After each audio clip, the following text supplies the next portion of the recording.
Hello everyone, good evening to all of you. आज हम क्या पढ़ेंगे, जैसे कि हमने क्या पढ़ा है, वायरल डिसीजेस पढ़े, फिर उसके बाद बैक्टीरियल डिसीज पढ़े। अब हम क्या पढ़ेंगे, नॉन इन्फेक्शियस, नॉन कंटेजियस और नॉन कम्युनिकेबल डिसीजेस जो होते हैं हमारी मेटाबॉलिक एक्टिविटीज में कुछ बिगाड़ होने की वजह से और कुछ इनबैलेंस होने की वजह से जो होते हैं मेटाबॉलिक एक्टिविटी में और हमारे डाइट मेटाबॉलिक एक्टिविटी में। और हमारा जो डाइट होता है, हमारा डाइट में हमारा मतलब काऊ का डाइट जो होता है उसके डाइट में कम या ज़्यादा खाने की वजह से जो डिसीज होते हैं वो आज हम देखेंगे। ठीक है, पहले इनमें है मेटाबॉलिक एक्टिविटी में कुछ इम्बैलेंस होने की वजह से, उसके बाद डाइट एक तो ज़्यादा खाने की वजह से या तो कम खाने की वजह से, ये मतलब कुछ अजीब सा खाने की वजह से, बहुत ज़्यादा खाने की वजह से ये जो होता है ये डाइटरी वाला प्रॉब्लम होता है। ये टिम्फेनिटिस डिसीज जो है ये बहुत ज़्यादा भर भर के खाना खाने की वजह से, ये खाना खाने की मतलब जो फॉडर है वो खाने की वजह से काऊ में पाया जाता है या होता है। तो इसमें क्या है ना कि जो हमारे मेटाबॉलिक डिसीजेस जो है इसमें दो टाइप है। उसमें दो कौन से, एक तो मिल्क फीवर। मिल्क फीवर कब होता है, ये नॉर्मल क्वेश्चन है कि मिल्क फीवर कब होता है, जब कैल्शियम की कमतरता हो, जब कैल्शियम की कमी हो तब क्या होता है, मिल्क फीवर होता है। कीटोसिस, हाइपोग्लाइसेमिया और एसिटोनेमिया, जब ग्लूकोज डाउन हो जाता है, बॉडी में ग्लूकोज की मात्रा डाउन हो जाती है तब ये ग्लूकोज वाला डिसीज होता है। तो हमको क्या याद रखना है, non infectious, non contagious, non communicable disease, उसमें दो आते हैं, एक तो मेटाबॉलिक पे बेसिस पे आते हैं, एक तो डाइटरी के बेसिस पे आते हैं। मेटाबॉलिक मतलब बॉडी में कुछ न्यूट्रिएंट इम्बैलेंस होने की वजह से या उसकी कमतरता डिफिशियंसी पानी की वजह से वो होते हैं। और उसके बाद ये डाइटरी मतलब ज़्यादा भर भर के पेट में ज़्यादा खाने की वजह से और डाइजेशन अच्छी न होने की वजह से ये जो डिसीज होता है टिम्फेनिटिस, इसमें क्या होता है ना, जो हमारी काऊ होती है उसका पेट ज़्यादा खाना खाने की वजह से, ओवर कंजम्पशन की वजह से क्या होता है, पूरा पेट फूल जाता है, बहुत ज़्यादा फूल जाता है, क्योंकि वो डाइजेस्ट नहीं कर पाती है। जितना वो खाती है दिन में, जितना उसने ज़्यादा खाया है वो डाइजेस्ट नहीं कर पाती है, इस वजह से ये टिम्फेनिटिस और ब्लड इन्फेक्शन डिसीज हो जाता है। ठीक है, अभी हम कौन सा डिटेल में पढ़ेंगे, मेटाबॉलिक डिसीज में पहला पढ़ेंगे मिल्क फीवर। मिल्क फीवर का रीज़न क्या है होने का, कैल्शियम न्यूट्रिएंट ये क्या होता है, कम हो जाता है। कैल्शियम न्यूट्रिएंट जो होता है क्या हो जाता है, कम हो जाता है। ठीक है, फिर उसके बाद इसको और also called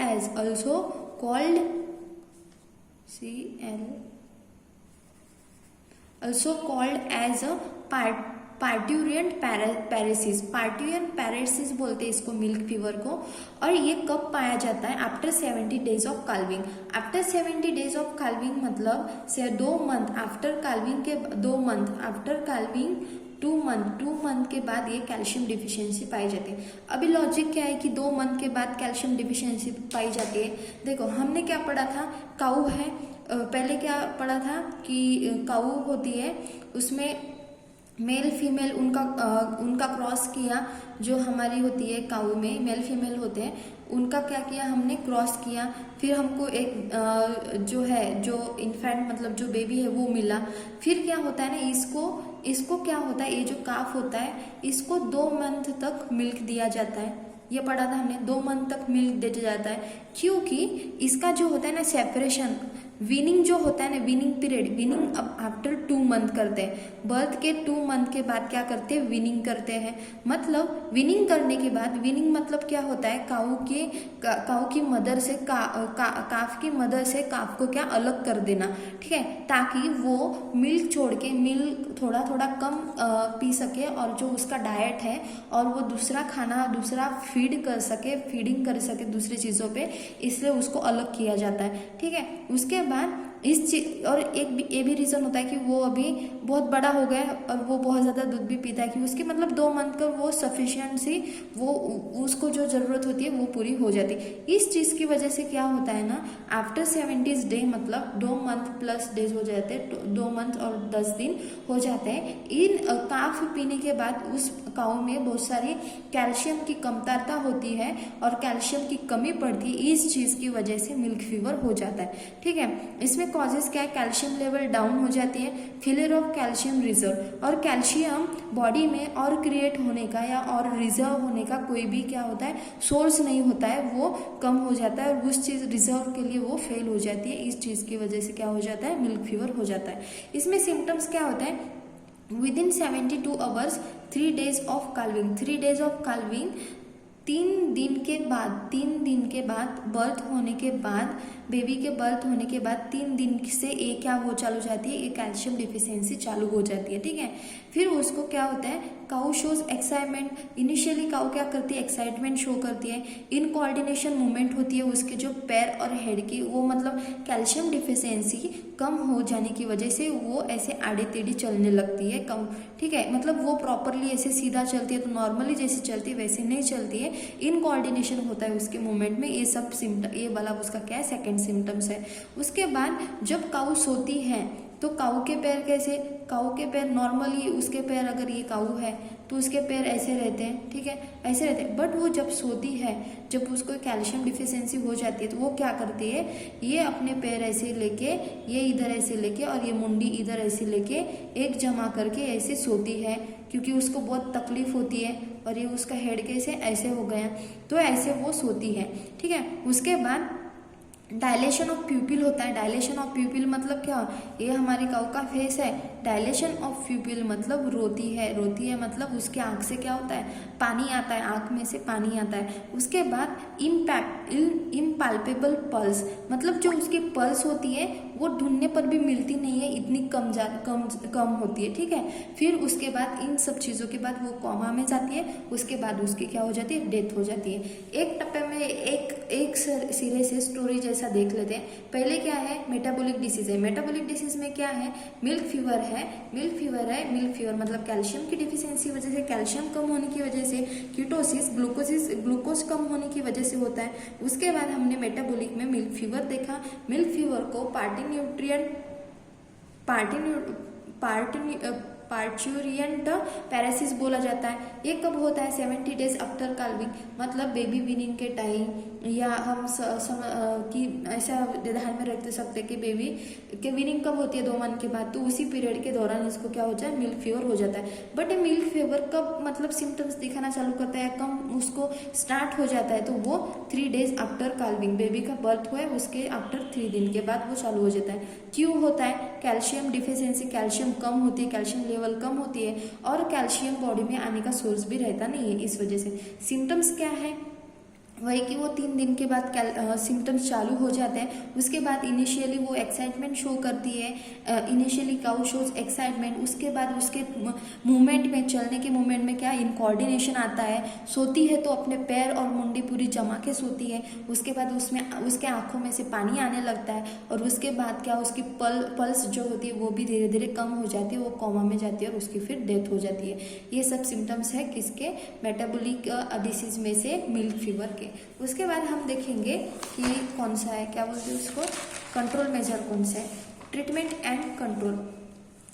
treatment and control में है इंट्रावेनस एडमिनिस्ट्रेशन ऑफ 300 से 400 ml कैल्शियम बोरोग्लूकोनेट देना पड़ेगा, जिसके कैल्शियम बोरोग्लूकोनेट देना पड़ेगा कितना, 300 से 400 ml कैल्शियम बोरोग्लूकोनेट देना पड़ेगा। उसकी वजह से क्या होगा, इंट्रावेनस एडमिनिस्ट्रेशन देना पड़ेगा 300 से 400 ml ऑफ कैल्शियम बोरोग्लूकोनेट का, क्योंकि उसमें क्या हुआ है उसमें हमको क्या की कमी पड़ी है, ये कीटोन का है, ठीक है, हाँ ये कीटोन का है, ये ग्लूकोज वाला, बोरोग्लूकोनेट वाला नहीं है, ये कैल्शियम का नहीं है, हाँ कैल्शियम, ये बोरोग्लूकोनेट है, ये जो है ये दोनों में लागू होता है, जो मिल्क फीवर हाइपोकैल्सीमिया है और कीटोसिस हाइपोग्लाइसेमिया, ये दोनों में ये कंट्रोल मेजर्स लागू होता है। उसके बाद विटामिन D3 इंजेक्टेड इंट्रामस्कुलरी, उसके बाद continued mixing of 1/2 litre of supernatant lime water of cow, ये वाला है कैल्शियम के लिए। 1/2 लीटर में हाफ लीटर में क्या करना है, हमें हाफ लीटर में लाइम वाटर देना है, सुपरनेंट लाइम वाटर देना है हाफ लीटर में, ठीक है। उसके बाद कीटोसिस, उसके पहले एक बार रिवीजन कर लेते हैं फिर से, ठीक है, एक बार रिवीजन कर लेते हैं। नॉन इन्फेक्शियस, अभी पहले हमने कौन से देखे, वायरल डिसीज देखे, फिर बैक्टीरियल डिसीज देखे। अब हम कौन से देखेंगे, नॉन इन्फेक्शियस डिसीज देखेंगे, non infectious, non contagious, non communicable diseases देखेंगे। उसके पहले उसके बाद हम क्या, कौन सा, मेटाबॉलिक डिसीज देखेंगे। मेटाबॉलिक डिसीज में हम कौन से देखेंगे, मिल्क फीवर एक देखेंगे। मिल्क फीवर किस चीज की वजह से, कैल्शियम कम होने की वजह से होता है। उसके बाद हम कौन सा देखेंगे, कीटोसिस। कीटोसिस क्यों होता है, ग्लूकोज बॉडी में कम होने से और कीटोन्स बढ़ने से कीटोसिस होता है। उसके बाद हमने क्या देखा था, डिटेल में देखा था कि मिल्क फीवर। मिल्क फीवर क्यों होता है, मिल्क फीवर होता है कैल्शियम की कमतरता होने की वजह से। कैल्शियम की कमतरता कब होती है, 2 month after the birth of cow, 2 month after the birth of calf. क्योंकि ये काफ उसका मैक्सिमम दूध पी जाता है, वो मिल्क पी जाता है, तो इस चीज़ की वजह से क्या होता है, उसमें कैल्शियम डिफिशियंसी होती है। और कैल्शियम के और पहले से ही कोई सोर्स रहता भी नहीं है कि उसको काऊ को कैल्शियम मिले। इस चीज़ की वजह से उसमें बॉडी में कैल्शियम कम हो जाता है और उसको, और मिल्क फीवर को क्या बोलते हैं, पार्ट्यूरियंट पैरासिस भी बोला जाता है। ठीक है, कैल्शियम लेवल कम होती है। सिम्टम्स क्या है कि आफ्टर बर्थ ऑफ काफ के बर्थ के बाद 3 दिन के बाद उसके सिम्टम्स चालू हो जाते हैं। इसमें क्या होता है, जो काऊ होती है वो रेगुलर नहीं चलती, जैसे हमेशा स्ट्रेट चलती है वैसे नहीं चलती है, ऐसे चलती है जैसे कि, मतलब जैसे कोई ड्रिंक किया हुआ आदमी रहता है ना, उसके जैसे चलने लगती है, इनकोऑर्डिनेशन होती है। उसके बाद उसका जो है ना, वो सोती है, लाइंग करती है, सोती है तो क्या, अपनी बॉडी को ऐसे जमा करके सोती है, मुंडी ऐसे और पैर ऐसे पास लेके ऐसे सोती है। उसके बाद उसके आंखों में से पानी भी आता है, मतलब डायलेशन ऑफ प्यूपिल भी होता है, इम्पाल्पेबल होता है, पल्स रेट भी कम हो जाता है और उसके बाद वो कोमा में जाके उसकी डेथ हो जाती है। ये उसके क्या है, पूरे सिम्टम्स है।